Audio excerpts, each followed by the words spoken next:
أكيد أنت عارف إن في حفريات سهل تلاقيها أكتر من الباقي. الديناصورات مثلا ممكن نلاقي حفرية أو اتنين من كل نوع. حاجة زي ثلاثية الفصوص ممكن نلاقي مئات أو آلاف من كل نوع منها. النوع اللي هنتكلم عنه النهاردة ممكن نلاقيه بالملايين، بس لفترة طويلة محدش كان عارف ده عبارة عن إيه. طب إيه هو وإيه فايدته؟ تعالوا نشوف. علماء الحفريات لقوا ملايين من البتاع ده في الصخور في بداية القرن ال19، وسموها كونودونتس أو الأسنان المخروطية، عشان على شكل مخروط وشكلها قريب من الأسنان. حجمها كان بيبدأ من أول ملي وأكبر حاجة فيها 5 ملي. وحيرت العلماء، محدش عارف دي وقعة من مين وبتاعت أنهي كائن. علماء قالوا مش شرط عشان شبه الأسنان يبقوا أسنان، وعلماء قالوا إنهم بيتكونوا من معدن اسمه هيدروكسيل أباتايت، نفس المعدن اللي بيكون العظم والأسنان في الفقارية. فاستنتجوا إنها بقايا أسنان نوع غريب من الأسماك اللي انقرضت. علماء الحفريات فضلوا 100 سنة مش متفقين الكونودونتس دي إيه بالظبط. الجيولوجيين على صعيد آخر قالوا مش مهم هي إيه وجاية منين، واكتشفوا ليها فايدة كبيرة جدا.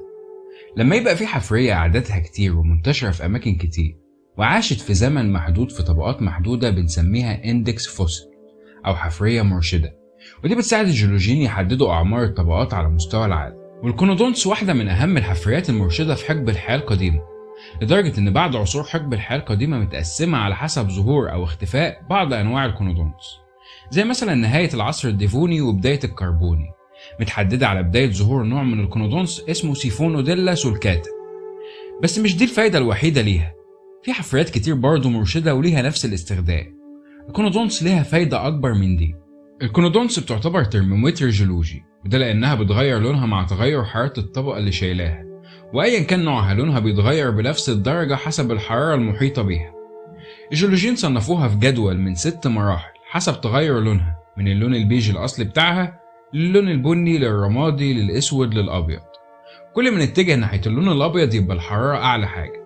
الجدول ده اسمه كونودونت ألتريشن إندكس، الجيولوجيين بيستخدموه عشان يعرفوا درجة الحرارة اللي الصخر وصل لها. طب إيه الفايدة من إننا نعرف حاجة زي دي؟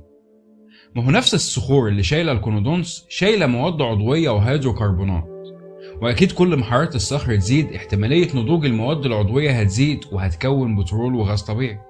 يعني الصخور اللي فيها كونودونتس لونها أبيض معنى كده إن حرارتها كانت عالية، واحتمالية وجود بترول فيها أكتر من اللي كان فيها كونودونتس بني أو رمادي، وبكده تبقى الكونودونتس مؤشر قوي بيعتمد عليه المنقبين على البترول على مستوى العالم. بعد ما اكتشفنا فايدتها نرجع بقى للغز اللي سيبناه في الأول، دي تطلع إيه ووقع من مين؟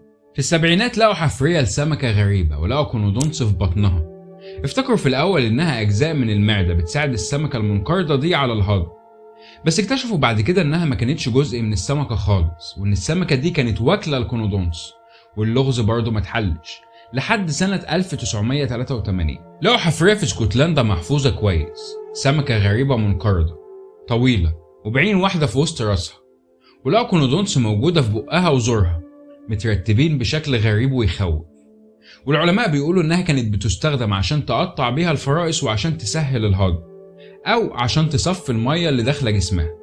والأسماك اللي كان فيها كونودونتس دي كانت مالية محيطات العالم وبأعداد كبيرة في حقب الحياة القديمة، وعدت بانقراضات كبيرة زي اللي اتكلمنا عنها الفيديو اللي فات، لحد ما جه انقراض اسمه ترياسيك جوراسيك وقضى عليها كلها. ولو طلعت بمعلومة واحدة جديدة أنا هكون مبسوط، وما تنساش دول.